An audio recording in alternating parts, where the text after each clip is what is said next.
तो चलो important structures की तरफ चलते हैं। सबसे पहले नाइट्रोजन के सारे ऑक्साइड का स्ट्रक्चर्स आपको पता होना चाहिए, जैसे कि एग्जांपल के तौर पे नाइट्रोजन, ये देखो NO, इसको नाइट्रिक ऑक्साइड कहते हैं। इसका स्ट्रक्चर कैसे होगा जरा सोचो ईमानदारी से, ये आप भी बना सकते हो। ऑक्सीजन 2 बॉन्ड बनाता है, लेकिन नाइट्रोजन तो 3 बॉन्ड बनाता है। तो ये अनइक्वल सी स्ट्रक्चर है जिसमें ऑक्सीजन सेटिस्फाई है लेकिन नाइट्रोजन सेटिस्फाइड नहीं है। समझ में आ गया? बट फिर भी एग्जिस्ट करता है। ये लुईस की जो थ्योरी है ना, ऑक्टेट रूल, उसको क्या करता है? नलीफाई करता है, मतलब वो गलत साबित करता है उसको। समझ में आया? तो नाइट्रोजन का जो मोनोऑक्साइड है, जिसको नाइट्रिक ऑक्साइड कहते हैं, उसकी स्ट्रक्चर ये, क्योंकि ऑक्सीजन 2 ही बॉन्ड बना सकता है लेकिन नाइट्रोजन को तो 3 बॉन्ड बनाना चाहिए, लेकिन फिर भी एग्जिस्ट करता है ये।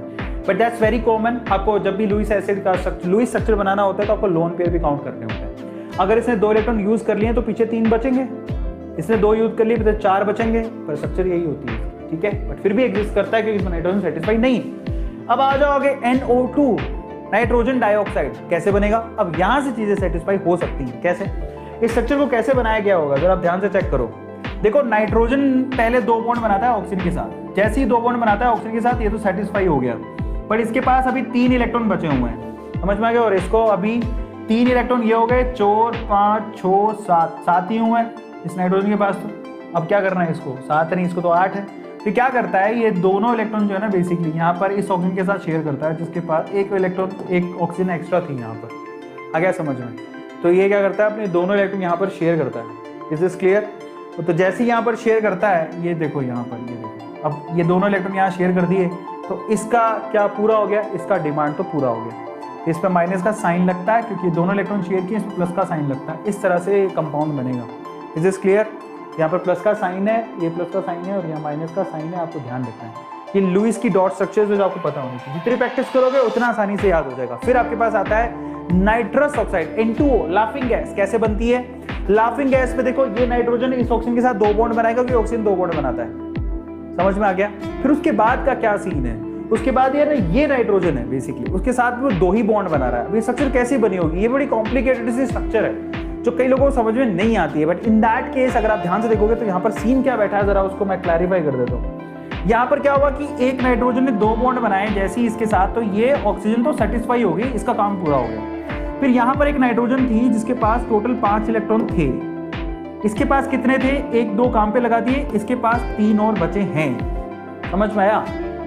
अब इस भाई को तो 1 बॉन्ड और बनाना है, तो ये क्या करता है, अपना ये 1 इलेक्ट्रॉन शेयर करता है यहाँ पे, तो यहाँ पर 1 बॉन्ड बना लेता है। आया समझ में? तो एक तो आपके पास इसने कोवेलेंट बॉन्ड बना लिया। तो इस भाई ने जब ये 1 इलेक्ट्रॉन यूज कर लिया तो पीछे इसके पास 2 इलेक्ट्रॉन बच गए। तो अब इसका ऑक्टेट पूरा हो गया, ये सेटिस्फाई है। लेकिन ये बेचारा तो घूम रहा है ऐसे, इसको तो और चाहिए 2 इलेक्ट्रॉन, अदरवाइज तो बनेगा नहीं। तो फिर क्या करता है, अपने दोनों इलेक्ट्रॉन यहाँ पर यूज करके यहाँ पर शेयर कर लेता है इस तरह से, जिससे ये भी सेटिस्फाई हो जाता है। तो ध्यान से देखोगे तो हो क्या रहा है, इस नाइट्रोजन ने अपने सारे इलेक्ट्रॉन शेयर कर लिए। समझ में आया? कहां कहां शेयर किए होंगे जरा देखो। इस नाइट्रोजन ने 1 इलेक्ट्रॉन यहां शेयर किया इसके साथ बॉन्ड बनाने में, 1 इलेक्ट्रॉन यहां शेयर किया इसके साथ बॉन्ड बनाने में, 1 इलेक्ट्रॉन यहां शेयर किया इसके साथ बॉन्ड बनाने में। नाइट्रोजन है यहाँ पर और यहाँ पर ऑक्सीजन है, बट यहाँ पर इस नाइट्रोजन ने 2 इलेक्ट्रॉन यहां शेयर किए हैं यहाँ पर बॉन्ड बनाने में। तो टोटल कितने इलेक्ट्रॉन शेयर किए इसने? 1 2 3 4 5, जिसमें से ये कोवेलेंट बॉन्ड है, कोवेलेंट बॉन्ड है, कोवेलेंट बॉन्ड है, लेकिन ये क्या है? कोऑर्डिनेट बॉन्ड है। आया समझ में? बहुत क्लासी चीज है ये, जब आप बनाना सीखोगे तो समझ में आएगा। ठीक है, तो इसने 5 इलेक्ट्रॉन यूज कर लिए, इसमें प्लस का साइन है, इसमें माइनस का साइन आएगा क्योंकि इसने 2 इलेक्ट्रॉन दोनों के दोनों वहां से लिए। आ गया समझ में? तो ये तरीका होता है इसका ओवरऑल सीन ये बैठा। अब आपको ये याद जरूर करके जाना है, बहुत इंपॉर्टेंट है। फिर उसके बाद तो आसान है, उसके बाद आपको जैसे कि डाई नाइट्रोजन ट्राइऑक्साइड, तो दैट्स वेरी इजी।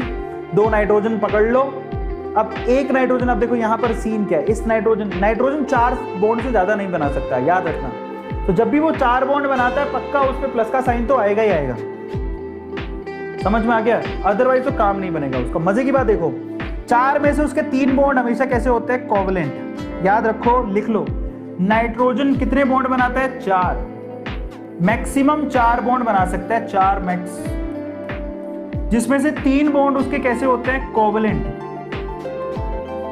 और 1 बॉन्ड उसका कोऑर्डिनेट। अगर उसने 4 बॉन्ड बनाए होंगे तो अब देखो, इस नाइट्रोजन ने 4 बॉन्ड बनाए हैं, जिसमें से एक इलेक्ट्रॉन यहाँ शेयर किया, एक इलेक्ट्रॉन यहाँ, एक इलेक्ट्रॉन यहाँ, तो 3 तो उसके कोवेलेंट है, लेकिन यहाँ पर 2 इलेक्ट्रॉन शेयर किए हैं उसने। जब भी कोई नाइट्रोजन ऑक्सीजन के साथ सिंगल बॉन्ड बना रहा है तो इसके पास पक्का 6 इलेक्ट्रॉन होंगे, माइनस का साइन भी होगा, और ये दोनों इलेक्ट्रॉन किसने दिए होंगे? नाइट्रोजन ने। आप प्रैक्टिस करते रहोगे तो आपको ज्यादा समझ में आएगा। ये तरीका होता है इसको दिखाने का। इसी तरह से नाइट्रोजन डाइनाइट्रोजन टेट्रा ऑक्साइड भी बना सकते हो, सेम है। यहां पर भी एक ऑक्सीजन जो है इसके पास लोन पेयर है ना, तो ये ऑक्सीजन को और जोड़ लेता है। तो बेसिकली यहां पर दोनों नाइट्रोजन ने 4-4 बॉन्ड बनाए हैं। सबको समझ में आ गया? तो ये नाइट्रोजन के ऑक्साइड्स हो गए। अब